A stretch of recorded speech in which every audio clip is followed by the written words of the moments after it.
एक राजा जिसके पास सब कुछ था, सत्ता, सम्मान और अपार शक्ति। लेकिन एक दिन उसने गंगा किनारे ऐसी स्त्री को देखा जिसकी सुंदरता ने उसका भाग्य बदल दिया। वह स्त्री कोई साधारण स्त्री नहीं थी, वो स्वयं मां गंगा थी। हस्तिनापुर, आर्यावर्त का सबसे शक्तिशाली राज्य, जहां राज करते थे महान राजा शांतनु।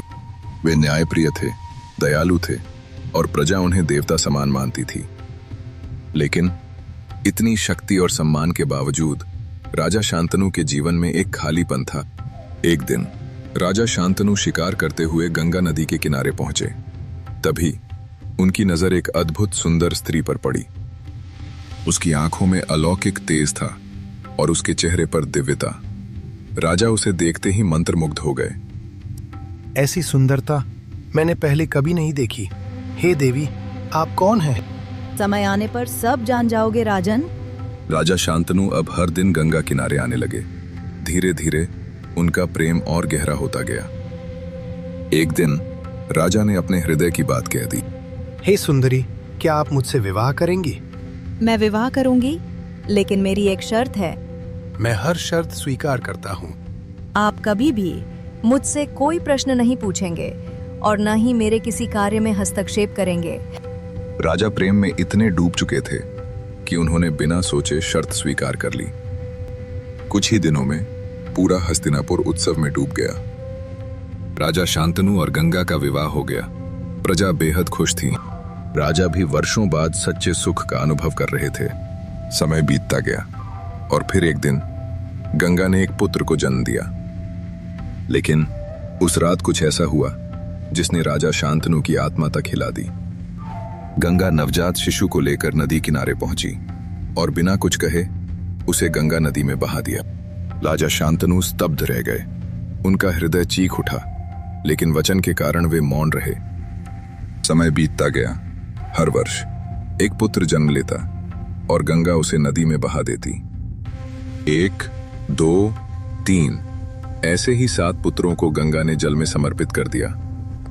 राजा शांतनु अंदर से टूट चुके थे, लेकिन प्रेम और वचन उन्हें रोक रहे थे। रातों को राजा सो नहीं पाते। वे सोचते, क्या मैं एक पिता कहलाने योग्य हूँ? क्या मेरा प्रेम मेरे पुत्रों की मृत्यु से बड़ा है? लेकिन हर बार वे अपने वचन को याद कर चुप रह जाते। समय आया 8वें पुत्र के जन्म का। गंगा फिर उसी तरह बच्चे को लेकर नदी की ओर बढ़ी, लेकिन इस बार राजा शांतनु खुद को रोक नहीं पाए। रुको गंगा, तुम कैसी माँ हो? क्यों अपने ही बच्चों को मृत्यु दे रही हो? पूरा वातावरण कांप उठा। गंगा धीरे से मुस्कुराई। राजन, आज आपने अपना वचन तोड़ दिया। राजा शांतनु मौन हो गए। तब गंगा ने वो रहस्य बताया जिसे सुनकर राजा के होश उड़ गए। ये साधारण बालक नहीं थे, ये अष्टवसु थे। उन्होंने बताया, एक बार अष्टवसु ने महर्षि वशिष्ठ की दिव्य गाय चुरा ली थी। क्रोधित होकर ऋषि ने उन्हें मनुष्य योनि का श्राप दिया। तब वसुओं ने गंगा से प्रार्थना की, हमें शीघ्र मुक्ति दिलाओ। इसीलिए गंगा ने 7 बच्चों को जन्म लेते ही मुक्त कर दिया। लेकिन 8वें वसु को सबसे बड़ा दंड मिला था। उसे पृथ्वी पर पूरा जीवन बिताना था। गंगा ने बच्चे को अपनी गोद में उठाया। ये बालक महान योद्धा बनेगा, इतिहास इसे कभी नहीं भूल पाएगा। राजा शांतनु बच्चे को रोकना चाहते थे, लेकिन गंगा आकाश की ओर बढ़ने लगी। गंगा, मत जाओ। समय आने पर मैं तुम्हारे पुत्र को वापस लौटा दूंगी। और फिर गंगा उस बालक को लेकर अदृश्य हो गई। वो बालक आगे चलकर बना देवव्रत, जिसे दुनिया भीष्म पितामह के नाम से जानती है। लेकिन कैसे एक पुत्र बना इतिहास का सबसे महान योद्धा, और क्यों उसकी प्रतिज्ञा बनी पूरे कुरुवंश के विनाश का कारण, जानिए अगले एपिसोड में।